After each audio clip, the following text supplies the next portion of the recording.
And Elizabeth Transu is there now as the owner prepares for the grand opening this weekend, along with a soft opening today. Elizabeth, how's the new restaurant looking? Good morning, Keely. It's looking great and smelling great. We're down here at Smoked American BBQ on 2nd Avenue North, and I'm hanging out with the owner as he's getting ready for a soft opening today. Trevor, talk to me about how much work went into opening your own business. Oh boy, you know, I was working full-time in sales down at the dealership and still working here at nights, getting everything ready to go. It was a pizza joint, so renovating it over to a barbecue joint was a little bit of work. We finally got her done. You tried to keep that old rustic feel We to did. it, right? You know, original floor is 93 years old, and keep the old vibe in the building. Yeah. Talk to me what people are going to get.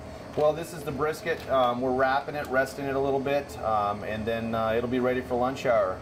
And we'll cut right in front of you, and it'll be fresh. How long does it take to prep all this? That's a 14-hour smoke on this brisket.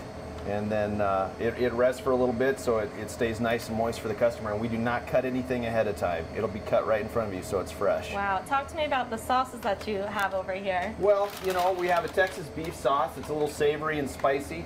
The pork is going to be more of a representation of what you get like in Kansas City, Memphis, a little bit sweeter, more molasses flavor to it.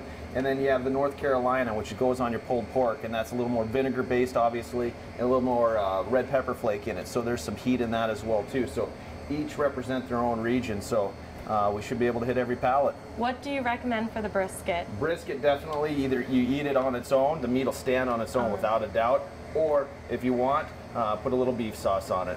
Sounds delicious. Can't wait to dive into it this weekend. Again, Saturday is their grand opening. Today is just a soft invite only, so Trevor will see you here on Saturday. Live in Great Falls, Elizabeth Transu, MTN News. All right, thanks, Elizabeth. Wow, that looks just tasty. Yes, it does. I need to think